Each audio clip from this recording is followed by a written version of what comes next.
اعوذ باللہ السمیع العلیم من الشیطان اللعین الرجیم بسم اللہ الرحمن الرحیم اقرأ بسم ربک الذی خلق صدق اللہ مولانا العظیم وصدق رسولہ النبی الکریم نہایت ہی واجب الاحترام شہزادہ غوث الورا جناب قبلہ پیر سید ضمیر حیدر گیلانی متصل العالی جملہ بندگان خدا اور غلامان مصطفیٰ، ہم بحمد اللہ عقائد اہل السنت والجماعت کے عنوان سے ان خطبات جمعہ المبارک کو سنا رہے ہیں۔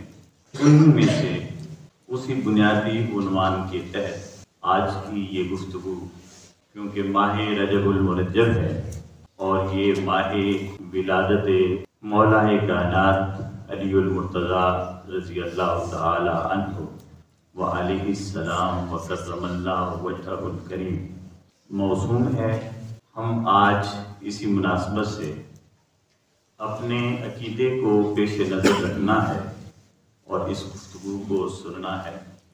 آج ہم انشاءاللہ العزیز ذکر مولا کائنات حیدر کرار شیر خدا علی المرتضی علیہ السلام کریں گے۔ میں نے قرآن کریم کی ایک آیہ مقدسہ کی تلاوت کی، اقرأ بسم ربک الذی خلق، پڑھ اپنے رب کے نام سے جس نے تجھے تخلیق کیا۔ یہ آیہ مقدسہ اقرأ سے شروع ہو رہی ہے، پڑھنے پڑھانے سے اس آیت کا تعلق ہے۔ یہ سب سے پہلی وحی ہے باقاعدہ طور پر جو رسول کائنات صلی اللہ علیہ وآلہ وسلم پر اللہ رب العزت کی طرف سے نازل ہوئی، اور یہ علم کی وحی ہے۔ اس سے پتہ چلتا ہے کہ انسان کی زندگی میں علم کو کتنی اہمیت حاصل ہے۔ اللہ رب العزت نے جملہ مخلوقات میں سے انسان کو افضل بنایا، احسن بنایا اور اشرف بنایا ہے، جملہ مخلوقات میں۔ اور انسان کو اللہ رب العزت نے بے شمار فضیلتیں عطا فرمائی ہیں۔ ان فضیلتوں کا احاطہ کرنا انسانی عقل کے بس کی بات نہیں ہے، انسانی شعور کے بس کی بات نہیں ہے۔ میں نے پچھلے جمعہ پر بھی عرض کیا تھا کہ اللہ رب العزت کی کیا کیا صفات ہیں، ان صفات کی خبر اس کی مخلوقات سے ملتی ہے۔ اگر مخلوق میں کوئی وصف نہ ہو ایسا، اور ہم کہیں کہ اللہ رب العزت میں ایسا وصف ہے، یہ انسان سوچ بھی نہیں سکتا۔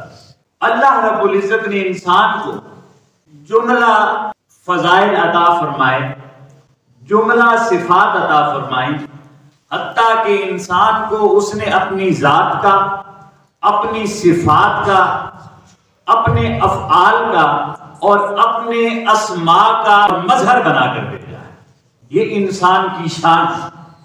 پھر دوہرا دوں کہ اللہ نے انسان کو اپنی ذات کا، اپنی صفات کا، اپنے افعال کا اور اپنے اسماء کا مظہر بنا کر بھیجا، اپنا نشان بنا کر اسے بھیجا ہے انسان کو مخلوق میں۔ اب ساری فضیلتوں میں سے جو سب سے بڑی فضیلت اللہ رب العزت نے انسان کو عطا کی وہ ہے علم کی فضیلت۔ کون سی فضیلت؟ علم کی فضیلت۔ اب کیونکہ ذکر علی کر رہے ہیں، علی کا ذکر کرنا، سننا اور سنانا اتنا آسان بھی نہیں ہے، اس لیے تھوڑی سی آپ کے لیے مشکل بھی ہوگی۔ تو اللہ رب العزت نے جملہ اوصاف اور فضائل جو انسان کو عطا فرمائے، ان سب میں سے بڑی فضیلت یہ ہے کہ اس نے انسان کو علم کی دولت عطا فرمائی۔ اور جب اللہ رب العزت نے حضرت آدم کو تخلیق کیا، پھر اپنا خلیفہ بنانا چاہا، فرشتوں نے اعتراض کیا، اللہ رب العزت نے فرمایا وَعَلَّمَ آدَمَ الْأَسْمَاءَ كُلَّهَا، اللہ نے آدم کو ہر شے کے ناموں کا علم عطا فرما دیا، کیونکہ فرشتے کہتے تھے کہ نحن نسبح بحمدک ونقدس لک، ہم تیری تسبیح کرتے ہیں، ہم تیری تقدیس بیان کرتے ہیں، تیری حمد و ثنا کرتے رہتے ہیں۔ اب انسان کو تخلیق کرنے اور اسے اپنا خلیفہ بنانے کا مقصد کیا ہے؟ تو اللہ رب العزت نے فرمایا جس انسان کو تم کم سمجھ رہے ہو اس انسان کی فضیلت یہ ہے کہ میں نے اسے علم عطا کر دیا، میں نے اسے علم عطا فرما دیا ہے۔ وَعَلَّمَ آدَمَ الْأَسْمَاءَ كُلَّهَا، ہر شے کا علم اللہ نے آدم کو دے دیا، اور پھر فرشتوں سے کہا انبئونی بِأَسْمَاءِ هَؤُلَاءِ، علم تو میں نے تمہیں بھی دیا ہے، علم آدم کو بھی دیا ہے، تم اپنے علم کی وجہ سے فضیلت سمجھ رہے ہو اپنی، مگر انسان کو جو میں علم دے رہا ہوں وہ علم میں نے دے دیا، اب تم میں علم ہے تو پھر بتاؤ، انبئونی، مجھے بتاؤ، ان چیزوں کے نام بتاؤ۔ تو فرشتے عرض کرنے لگے لا علم لنا الا ما علمتنا، ہمارے پاس تو وہی کچھ ہے جو تو نے ہمیں سکھایا ہے، جو تو نے ہمیں سکھایا ہے۔ تو اللہ رب العزت نے حضرت آدم سے فرمایا کہ اب انہیں تم بتاؤ علم کیا ہوتا ہے۔ حضرت آدم نے صرف اشیاء کے نام لیے ہیں، ابھی اوصاف بیان نہیں کیے، ابھی اس کا باطن اشیاء کا بیان نہیں کیا، ظاہراً نام لیے ہیں۔ فرشتے سر بسجود ہو گئے، اللہ رب العزت نے فرمایا اسجدو لآدم، اب سجدہ کرو آدم، سبحان اللہ، اب آدم کو سجدہ کرو۔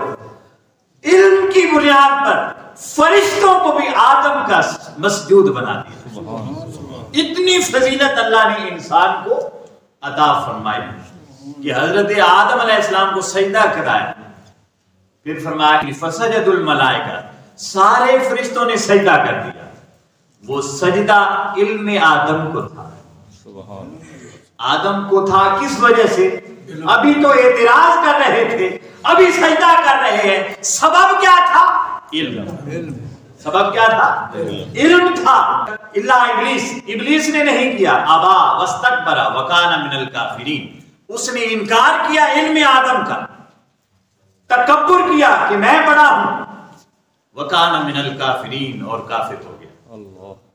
پھر دوسری بات، آدم کو اللہ رب العزت نے مٹی سے تخلیق کیا، اور اللہ فرماتا ہے وَمِنْ آیَاتِهِ أَنْ خَلَقَكُمْ مِنْ تُرَابٍ، کہ میری نشانیوں میں سے ایک عظیم نشانی یہ ہے کہ میں نے تمہیں مٹی سے بنایا، میں نے تمہیں مٹی سے بنایا۔ اب سجدے سے انکار، علم آدم بھی تھا اور آدم کا وجود کیونکہ مٹی سے تھا اس لیے بھی انکار کیا، اور کہا انا خیر منہ، میں اس سے بہتر ہوں، خلقتنی من نار وخلقتہ من طین، مجھے تو نے آگ سے پیدا کیا ہے اور اسے مٹی سے پیدا کر دیا۔ مٹی کی کیا شان ہوتی ہے؟ اور بظاہر مٹی کی کوئی شان تو نظر نہیں آتی، مگر اللہ فرما رہا ہے یہ میری نشانی ہے، یہ میری نشانی ہے۔ تو غور کبھی کیا کہ مٹی نشانی کیوں ہے؟ آئیے بارگاہ مصطفیٰ میں جاتے ہیں کہ یہ مٹی اللہ کی نشانیوں میں سے ایک اول نشانی کیوں بنی؟ تو آقا فرماتے ہیں اس لیے کہ اس مٹی کا باپ میرا علی ہے۔ نعرہ تکبیر، نعرہ رسالہ، نعرہ حیدری۔ اس مٹی کا باپ کون ہے؟ علی ہے۔ علی کو کیا کہتے ہیں؟ بخاری شریف کی حدیث ہے، آقا نے فرمایا علی ابو تراب ہے۔ علی کیا ہے؟ ابو تراب ہے، مٹی کا باپ۔ یہاں چلتے چلتے پیر صاحب کی موجودگی سے فائدہ اٹھاتے ہوئے میں ایک بات کر دوں کہ علی کا باپ کون ہے؟ ابو طالب۔ ساری کائنات مٹی سے بنی، انسان مٹی سے بنا، اس مٹی کے وجود کو تحقیر سے دیکھا، حقارت کی نظر سے دیکھا ہے شیطان نے، ابلیس ہو گیا، خدا کی بارگاہ سے مایوس ہو گیا۔ اور محبوب فرماتے ہیں قیامت کے روز اہل بیت اطہار سے بغض رکھنے والا اس کے ماتھے پر لکھا ہوگا آئسن من روح اللہ، یہ بدبخت اللہ کی رحمت سے نا امید ہوا ہے، اللہ کی بارگاہ سے دھتکارا ہوا ہے، اس کا اللہ کی بارگاہ سے اور اللہ کی رحمت سے کوئی حصہ نہیں ہے۔ علی ابو تراب ہیں، ہم سب تراب ہیں۔ علی مٹی کے باپ اور علی کے باپ کا نام ہے ابو طالب عمران۔ اب مجھے بتائیے اگر کوئی ابو طالب کے ایمان کا انکار کرے تو مٹی کے باپ کا باپ ہے تو کیا ہوا؟ مٹی کا دادا ہوا۔ تو نادانوں اپنے ہی دادا کے ایمان کا انکار کرتے پھرتے تھے، اپنے ہی۔ دیکھیں اب کوئی اپنے دادا کو، اپنے بزرگوں کو جتنے بھی برے ہوں کبھی برا نہیں کہتے، جبکہ رسول کائنات کے آباء و اجداد میں سے کوئی فرد ایسا نہیں ہے جس کا خاتمہ یا جس کی زندگی کا کوئی لمحہ عالم کفر میں گزرا ہو، عالم کفر میں گزرا ہو۔ حضور اکرم صلی اللہ علیہ وسلم نے فرمایا ہر نبی کی اولاد من صلب ہی، اس کی صلب سے جلتی ہے، اطرتی من صلب علی، اور میری اولاد علی کے صلب سے جلتی ہے۔ میری اولاد کہاں سے جلتی ہے؟ علی کے صلب سے۔ اب مصطفیٰ کا صلب پاک ہے کہ نہیں؟ تو مصطفیٰ کی اولاد جس کے صلب سے چلے وہ پاک ہے کہ نہیں؟ اور پاک ہونے کے لیے اصل کا پاک ہونا ضروری ہے، یہ ماننا پڑے گا کہ ابو طالب پاک تھے تو علی پاک ہیں، ابو طالب پاک تھے تو علی پاک ہیں۔ اور پھر اپنے باپ دادا کو بندہ حالت کفر میں کہتا پھرے، اس سے بڑی نادانی اور کوئی نہیں ہو سکتی۔ تو میں عرض کر رہا تھا کہ علم کی وجہ سے اللہ رب العزت نے فضیلت دی آدم کو، اور رسول کائنات کی جب باری آئی، آقا کی جب باری آئی تو اللہ رب العزت نے فرمایا آدم کو تو صرف چیزوں کے اسماء بتائے تھے نا، اللہ رب العزت نے فرمایا محبوب وَعَلَّمَكَ مَا لَمْ تَكُنْ تَعْلَمُ، محبوب جو جو کچھ تو نہیں جانتا تھا وہ سب کچھ ہم نے آپ کو عطا کر دیا، اس سب کا علم ہم نے آپ کو عطا کر دیا جو تو نہیں جانتا۔ تو اللہ کے بتانے سے پہلے محبوب کچھ جانتے تھے؟ بتائیے۔ ظاہر اللہ کے بتانے سے پہلے ہمارا عقیدہ یہ ہے کہ حضور کچھ نہیں جانتے تھے، اور اللہ کہتا ہے جو تو نہیں جانتا تھا۔ ارے آقا تو اللہ کے بتانے سے پہلے کچھ نہ جانتے تھے، مگر اللہ نے وہ سب کچھ بتا دیا جو سب کچھ آپ محبوب جانتے نہیں تھے۔ تو اللہ رب العزت نے ہر شے کا علم عطا کر دیا، علم ما کان و ما یکون بھی عطا کر دیا، ارضی و سماوی علوم عطا کر دیے، مکانی و لا مکانی علوم عطا کر دیے، دنیاوی و اخروی علوم عطا کر دیے، شریعت کے علوم عطا کر دیے، طریقت کے علوم عطا کر دیے، معرفت کے علوم عطا کر دیے، حقیقت کے علوم عطا کر دیے۔ سب سے بڑا حتیٰ کہ علم اللہ رب العزت کی ذات ہے، جہاں تک انسان کا ادراک بھی ممکن نہیں ہے۔ اللہ رب العزت نے معراج کی شب، یہ ماہ رجب ہے نا، 27 کو میرے آقا معراج کو گئے، تو معراج کی شب اللہ رب العزت نے یوں اپنے سامنے بٹھا کر اپنا مکھڑا محبوب کو دکھایا، محبوب کا مکھڑا خود تکتا ہے، باتیں محبوب سے کی ہیں اور محبوب کی باتیں خود سنتا رہا ہے۔ اور وہ کون سی باتیں تھیں؟ کہا میانے عاشق و معشوق رمزیست کرامن کاتبین خبر نیست، کہ وہ باتیں کون سی باتیں تھیں؟ ارے ہم کیا جانے، کرامن کاتبین کو بھی خبر نہیں، وہ بھی نہیں جانتے۔ تو راز و نیاز کی محبت کی باتیں ہوئی۔ تو ایک جو سب سے بڑا غیب ہے اللہ کی ذات، تو اللہ رب العزت نے اپنا بھی بے حجابانہ دیدار عطا فرمایا۔ تو جو تو نہیں جانتا تھا وہ سب کچھ اللہ رب العزت فرماتا ہے میں نے تجھے عطا کر دیا، ہر شے کا علم عطا کر دیا۔ رسول کی بارگاہ میں جاتے ہیں، عرض کرتے ہیں مولا آپ کو کیا کیا علم عطا کیا؟ تو آقا فرماتے ہیں انا مدینۃ العلم، انا مدینۃ العلم، اللہ نے مجھے علم کا شہر بنا دیا، علم کا شہر بنا دیا، کریا نہیں کا